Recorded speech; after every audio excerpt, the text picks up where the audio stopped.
Bismillahirrahmanirrahim. Assalamu alaikum dear students. How are you? Today I'm going to start a lecture on the audible frequency range. And with it we will also discuss the ultrasound. First, I will discuss what is the meaning of the audible. Audible को उर्दू में क्या कहते हैं? काबिले समात।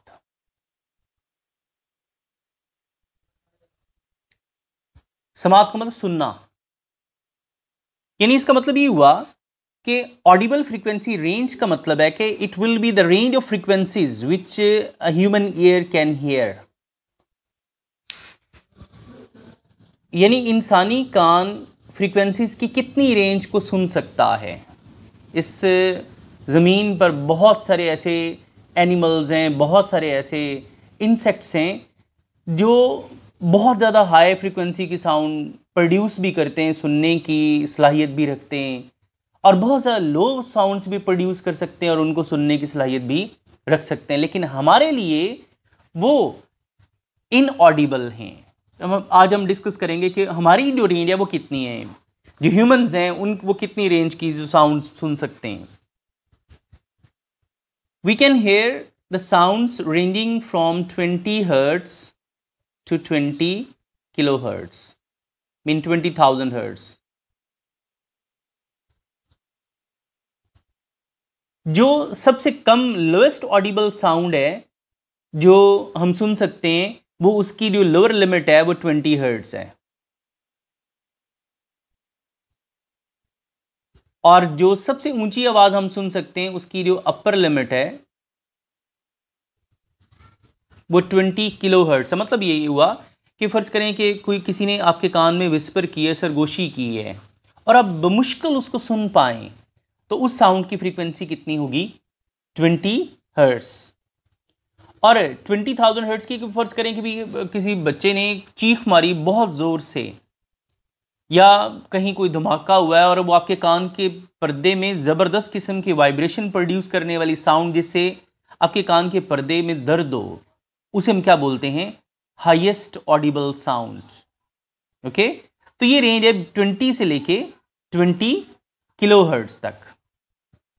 अब ये यूं नहीं है कि भी मतलब ये एज हमारी मुस्तकिल रहती है, जैसे जैसे एज बढ़ती है ना, वैसे वैसे ये इधर से बढ़ के 20 हर्ट्ज से ज़्यादा, मतलब फर्ज करें कि भी एज काफ़ी 40-50 से ऊपर चलेगी, 60 से ऊपर चलेगी, तो 20 हर्ट्ज की आवाज़ हम नहीं सुन पाएंगे। उससे हम कान के पर्दे की जो फ्लेक्सिबिलिटी है वो बहुत डाउन हो चुकी होगी, इसलिए हम उसको नहीं सुन पाएंगे। ओके, तो ये एज के साथ जो है ये फ्लक्चुएट करती है। तो इस चीज़ का ताल्लुक हमारे एक पॉइंट से है जो मैंने यहाँ पे राइट किया है, उसे बोलते हैं अल्ट्रा साउंड।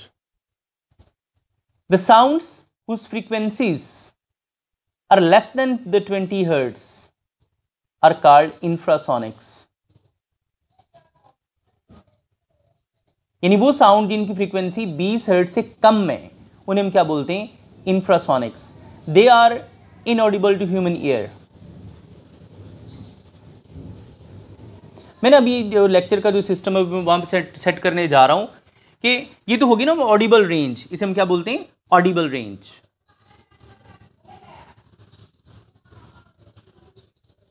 अब मैं आ रहा हूं इनऑडिबल रेंज, और इनऑडिबल रेंज का हम यूज कहां करते हैं इसके बारे में आज हम बात करेंगे।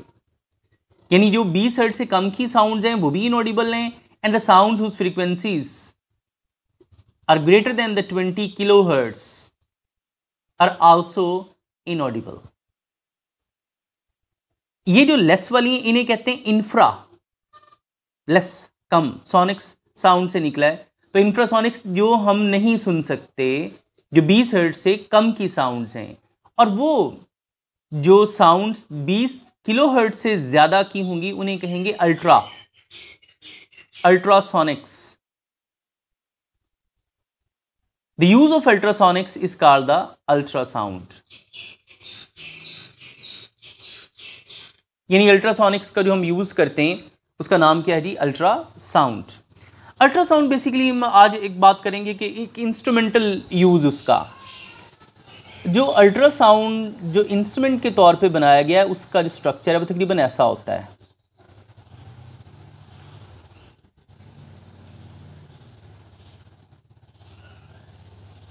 ये वाला सिस्टम होता है, फर्ज करें कोई बीमार हो जाता है, डॉक्टर के पास जाते हैं, डॉक्टर अल्ट्रासाउंड सजेस्ट करते हैं, तो ये उनके पास एक सिस्टम होता है, वो जिस्म के जिस हिस्से का अल्ट्रासाउंड उन्होंने करवाना उसके ऊपर एक पेस्ट लगा के उसके ऊपर ये डिटेक्टर और ट्रांसमीटर, ये बेसिकली डुअल डिवाइस होती है कि एक जगह से इसका जो है वो ट्रांसमीटर वर्क कर रहा होता है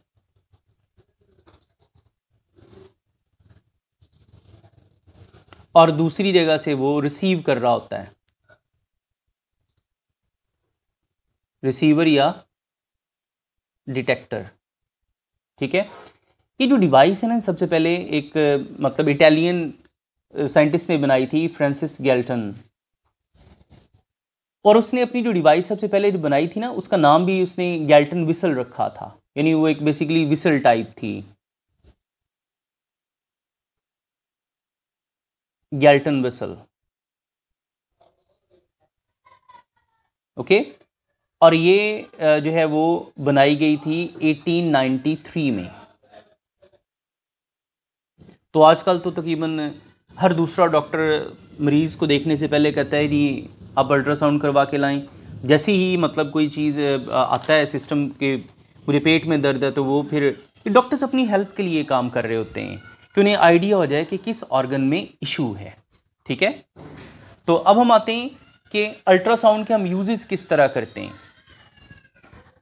अल्ट्रासाउंड के अंदर ना मतलब इसकी स्पीड v = f लैम्डा से हम कैलकुलेट कर सकते हैं, फ्रीक्वेंसी बहुत ज़्यादा हाई होती है और साथ में चूँकि 20,000 हर्ट्ज से ज़्यादा की होती है इसलिए फ्रीक्वेंसी बहुत ज़्यादा हाई है।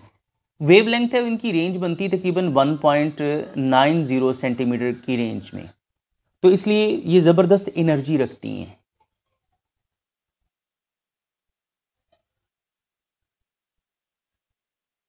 इसलिए डाइवर्स फील्ड में इनका हम यूज़, सबसे पहले हम बात करते हैं मेडिकल फील्ड में।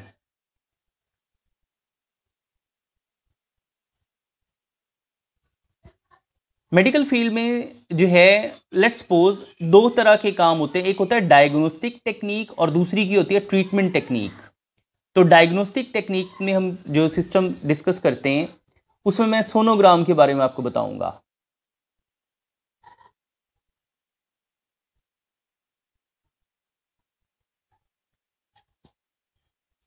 फर्ज करें एक पेशेंट गया डॉक्टर के पास कि डॉक्टर साहब मेरी जो गला है ये फूल रहा है, यानी गले में हमारे ग्लैंड होती है जिसे बोलते हैं थायराइड ग्लैंड।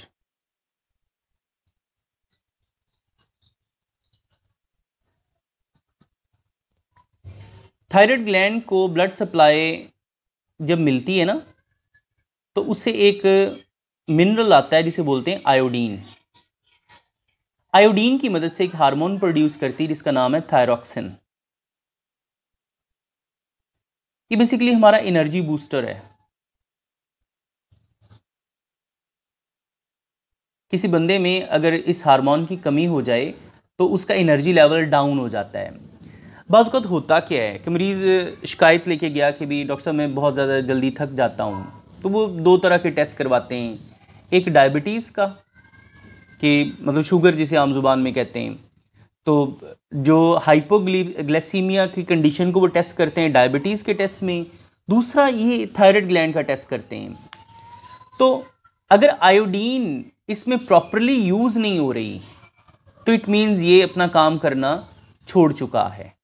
ठीक है, तो क्या करते हैं वो अल्ट्रासोनिक पल्सेस की मदद से इनकमिंग आयोडीन को डिटेक्ट करते हैं, फिर जो यहां से आउटगोइंग आयोडीन है उसको डिटेक्ट करते हैं। अगर इनकमिंग और आउटगोइंग आयोडीन की अमाउंट में कोई फर्क नहीं है तो इसका मतलब इसने यूज़ नहीं किया। अगर ये यूज़ नहीं करेगी तो ये जो ग्लैंड है जो हमारे एंडोक्राइन सिस्टम का एक पार्ट है, ये ग्लैंड अपना काम करना छोड़ चुकी है, तो फिर ये खुद फूल जाएगी। अगर ये खुद फूल गई तो इस कंडीशन को कहते हैं गाइटर। गाइटर की कंडीशन जिसे गिल्लड़ कहते हैं, गला फूल जाना। ठीक है, तो इससे मरीज का टेस्ट करवा के डॉक्टर को आइडिया हो गया कि इसके थायराइड ग्लैंड में इशू है, तो हेल्प किसकी ली उसने? अल्ट्रासाउंड की। ओके, अब आजकल बहुत ज़्यादा एक सिस्टम है कि भी प्रेगनेंसी के दौरान अगर बेबी बॉय है बेबी गर्ल है उसका आइडिया लेने के लिए जो है वो फीमेल जो अल्ट्रासाउंड करवाती हैं, उसमें भी सिस्टम ये होता है कि जो अल्ट्रासाउंड जो है पल्सेस वो डाली जाती हैं पेशेंट के पेट में, तो वो उसकी फिर जो फिटस होता है उसका जो साइज़ है उसकी जो है वो शेप है उसकी मदद से वो आइडिया ले लेते हैं कि ये बेबी बॉय है ये बेबी गर्ल है। ठीक है, इसे कहते हैं सोनोग्राम।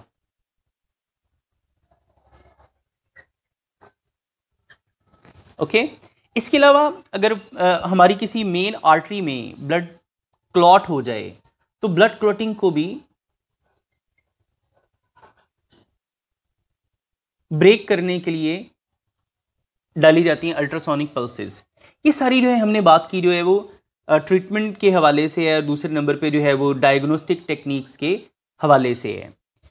तो ट्रीटमेंट के लिए जो है वो एक और मैं थोड़ी सी एक बात करना चाह रहा हूँ कि भी लेट्स सपोज कि ट्यूमर बन गई है।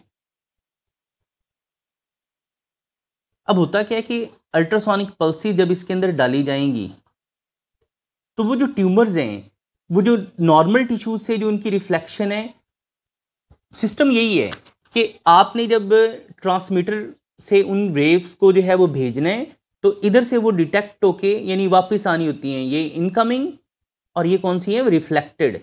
इस तरह सिस्टम चलता है ये। तो जो नॉर्मल टिश्यूज हैं उनकी रिफ्लेक्शन की जो है वो स्पीड मुख्तलिफ होगी और जो ट्यूमर्स होंगे उनकी जो है रिफ्लेक्शन की स्पीड क्या होगी, मुख्तलिफ।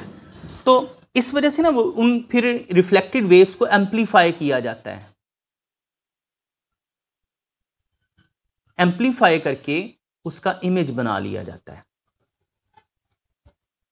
अब ये सारी जो टेक्निक्स अभी हम डिस्कस कर रहे हैं इसका ओरिजिन एक मतलब एनिमल है जिसकी बात मैं करूंगा, वो है बैट। यानी इंसान ने जो इंस्पिरेशन इससे ली है, इसकी जो टेक्निक सीखी है वो बैट की है। बैट क्या करती है कि वो भी अल्ट्रासोनिक पल्सेस जो है वो, क्योंकि उसकी आंखें नहीं, वो साउंड की मदद से देखती है। आजकल वैसे भी ऐसी बहुत सारी डिवाइसेस बनाने की ट्राई चल रही है कि साउंड की मदद से जो है वो अंधे लोगों का इलाज किया जा सके, उनको ऐसी सिस्टम दिए जाएं कि वो साउंड की मदद से चीज़ों को डिटेक्ट कर सकें। तो बैट वही करती है कि बैट अपने मुंह से जो है वो इकोलोकेशन यानी अल्ट्रासाउंड निकालती है, सामने किसी भी हार्ड ऑब्जेक्ट से टकरा के वो क्या आती है, वापस आती है। तो इस तरह उनके आने जाने का जो वक्त है वो नोट करके उनकी शेप को सामने ला के अपना रास्ता चेंज कर लेती हूँ। अगर आपने रात के वक्त अगर चमगादड़ों को देखा है तो उनकी स्पीड बहुत ज़्यादा हाई होती है, वो इतना कुछ स्लो मूव नहीं कर रही होती हैं, काफ़ी तेज़ी से मूव कर रही होती हैं, लेकिन किसी चीज़ में टकरा नहीं रही होती। इसकी रीज़न यही है कि वो साउंड जब सामने किसी चीज़ से टकरा के वापस आती है उन्हें पता चल जाता है कि इतने डिस्टेंस पे इस शेप की एक चीज़ है। इसी वजह से वो प्रे यानी अपना जो शिकार है उसकी भी तलाश करती हैं कि भी उनको जो है वो खाने के लिए कुछ अवेल हो जाए, इस शेप किस शेप का वो ऑब्जेक्ट है जिसको वो खा सकें, क्योंकि ज़्यादा बड़े ऑब्जेक्ट्स की तरफ वो नहीं जाती, बड़े जानवरों की तरफ, हशरात, छोटे छोटे जो पतंगे हैं, कीड़े वगैरह, उनको वो खाती हैं। अच्छा, अभी हम बात करते हैं इसके टेक्निकल यूजेस की तरफ।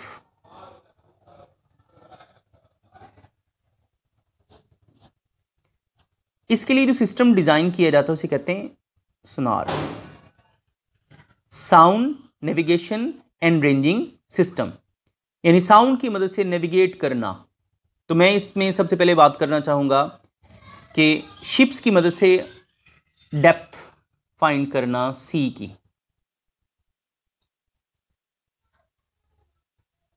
ये आपके पास फर्ज करें एक बहरी जहाज़ है,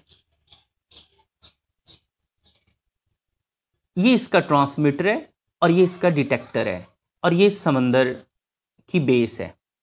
होता क्या है कि जो जहाज़ का कैप्टन होता है ना, अगर उसे डेप्थ का आइडिया ना हो तो वो अचानक किसी ऐसी जगह पे कोई तोदा आ जाए, कोई समंदर में कोई घाटी या कोई बहुत ज़्यादा ऊंचा पहाड़ आ जाए तो उसे टकरा के वो जो शिप है वो तबाह हो सकता है। इसलिए उनको एवरी सेकेंड जिस गहराई में वो रो कर रहे हैं उनका आइडिया होना चाहिए, तो इसके लिए वो सोनार का सिस्टम यूज़ करते हैं। अब होता क्या कि ये जो ट्रांसमीटर है इससे जो है वो अल्ट्रासोनिक पल्सेस सी बेड की तरफ भेजी जाती हैं, यहां से फिर वो रिफ्लेक्ट होके डिटेक्टर से कलेक्ट की जाती हैं। इनके आने जाने का टाइम ये नोट कर लिया जाता है। What is the speed of sound in the water, पानी में उसकी जो स्पीड वो नोट कर ली जाती है। Then applying relation s equals to v t we can calculate the distance from the ship to the sea bed which will be technically named as depth. मतलब होता है ऐसे, ये देखें, फर्ज करें मेरे पास एक डिवाइस है, यानी ये ट्रांसमीटर है, ठीक है, और ये समझ लें कि आपके पास क्या है, सी बेड। ये देखें, नजर आ रहा है आपको कि इधर से ये जो रे आ रही है वो इंसिडेंट रे है, और वहां से टकराने के बाद क्या आ रही है, वो रिफ्लेक्ट होके आ रही है, वो रिफ्लेक्टेड रे हो गई। तो ये इस तरह, मतलब ये जो रिफ्लेक्टेड रे का जो आपको थोड़ा सा ब्राइट सा स्पॉट बन रहा है, इसको फिर डिटेक्टर को डाला जाता है। डिटेक्टर उसमें से जो है वो इनके आने जाने का क्या कर लेता है, टाइम नोट कर लेता है। ओके ओके बेटा। अच्छा, एक और भी इसका बड़ा अहम इस्तेमाल है, और वो ये है कि फर्ज करें कि ज़ेरे ज़मीन पानी की पाइपलाइन फट गई है, यानी ये पाइपलाइन है, ये यहां से फट गई है और पानी इसका जो है फ्लो करता करता पूरे एरिया में फैल गया है। अब या तो उस पूरे इलाके की पाइपलाइन जो है उसको उखाड़ा जाए, तब पता चले कि कहां से पाइप टूटा है। अदरवाइज डिवाइस यूज कर ली जाती है, अल्ट्रासाउंड डिवाइस, वो ना मोबाइल डिवाइस जैसी होती है। वो जो इंजीनियर्स हैं वो मोबाइल डिवाइस जो अल्ट्रासोनिक पल्सेस की ट्रांसमीटर और डिटेक्टर दोनों पर मुश्तमिल होती है, उसको वो यूज कर रहे होते हैं और वो मूव करते हैं ऐसे। वो यहां पे उसने देखा कि भी नॉर्मल है, उसकी शेप ऊपर बन जाती है इस पाइप की, तो फिर जैसे जैसे इस जगह पे जब वो आएंगे, इसमें आपको कुछ अलग से जो सिस्टम भी नजर आ रहे होंगे, यानी उसकी शेप में नॉर्मल पाइप शो नहीं हो रहा होगा, थोड़ा सा फटा हुआ पाइप शो हो रहा होगा। इसका मतलब ये हुआ कि फिर वो उस पोर्शन को सेट करके आइडेंटिफिकेशन उसकी करने के बाद उसको उखाड़ते हैं, उस पाइप को वहां से मुरम्मत करके जो है वो अपना टाइम भी बचाते हैं और कॉस्ट भी बचाते हैं। ओके, एक और हम बात करते हैं वे यूएसआईडी, अल्ट्रासाउंड आइडेंटिफिकेशन। अल्ट्रासाउंड आइडेंटिफिकेशन से मुराद भला क्या है? अक्सर आप मेट्रो वगैरह में, बड़े डिपार्टमेंटल स्टोर में जो है वो परचेज करने के लिए कोई चीज़ जाते हैं ना, तो उनके पास एक छोटा सा, मतलब उन अगर कपड़े हैं, कोई शर्ट या कोई भी ऐसी चीज़ है, उसके साथ एक मेटालिक डिवाइस को लगा देते हैं। तो अगर बिल पे किए बगैर बाहर निकलते हैं ना, तो जैसे ही उनके डोर से आप बाहर आते हैं तो जो है वो एक सायरन सा बजना शुरू हो जाता है, एक बीप आ जाती है कि भी आपने जो है वो कोई ऐसी चीज़ अपने अंदर रखी हुई है जिसकी पेमेंट नहीं हुई, यानी उसके ऊपर वो टैग अभी वो लगा होता है। वो भी क्या होता है कि वो जो डोर है ना, उसके ऊपर से अल्ट्रासोनिक पल्सेस आ रही होती हैं जिसको फीड किया जाता है इसको डिटेक्ट करने में। तो जब वो डिटेक्ट हो जाता है तो फिर वो हॉर्न बजना शुरू हो जाता है, सायरन बजना शुरू होता है और आपको फिर वहाँ पे रोक लिया जाता है। तो इसका मतलब ये सिक्योरिटी के लिए, और आपके डिपार्टमेंटल स्टोर्स में कोई चीज़ बगैर पेमेंट करके कोई चोरी करके लेके जा रहा है तो उसका भी पता चलाने में अल्ट्रासाउंड आइडेंटिफिकेशन की हम हेल्प ले सकते हैं। अच्छा, इसके बाद हम आते हैं कि जैसे बहुत ज़्यादा हाई स्पीड मशीनरीज होती हैं, यानी एरोप्लेन्स हैं या शिप्स हैं, इनके इंजन इतनी स्पीड से चल रहे होते हैं कि भी अगर कहीं भी छोटा सा कोई परिंदा उनके परों के साथ लग जाए तो वो पर टूटने का ख़तरा होता है, पर टूट भी जाते हैं अक्सर। पर टूट जाए तो इंजन को आग लग जाती है। तो इसलिए हर फ्लाइट के बाद उनको टेस्ट किया जाता है। यानी फ़र्ज़ करें परों की टेस्टिंग की बात करते हैं, ये पर का ब्लेड है,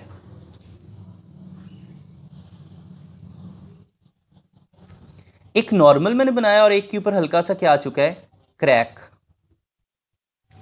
अब इस क्रैक को फाइंड करने के लिए इसके ऊपर डाली जाएंगी अल्ट्रासोनिक पल्सेस।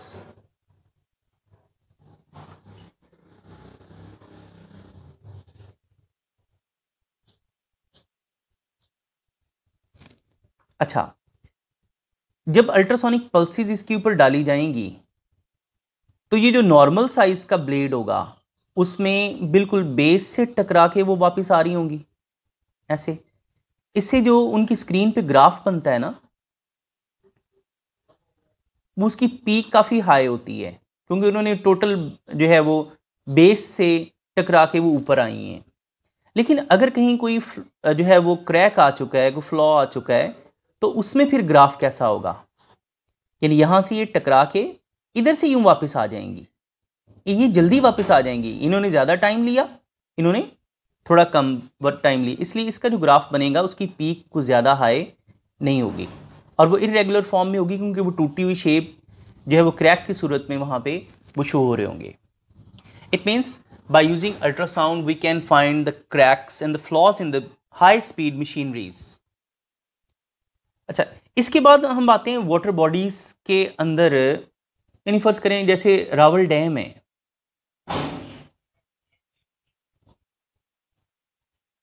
ये पूरे इस्लामाबाद जो कि हमारा कैपिटल सिटी है उसको पीने का पानी सप्लाई करता है। अगर इस पीने के पानी में कोई जर्म बैक्टीरिया टाइप कोई चीज़ आ जाए तो इट मीन्स पूरी आबादी डिस्टर्ब होगी क्योंकि वो पीने का पानी है। तो हमें पता है कि वाटरबोर्न डिजीज़ जो हैं वो हेपेटाइटिस वगैरह जो है बड़ी ख़तरनाक किस्म की डिजीज़ हैं। तो इसलिए उनको कवर करने के लिए ना इनके ऊपर फ्रीक्वेंटली अल्ट्रासोनिक पल्सेस डाली जाती हैं कि जो कि इसके अंदर कोई जर्म्स आ गए हैं, बैक्टीरिया वगैरह आ गए हैं, उनको वो क्या करते हैं, किल कर देते हैं।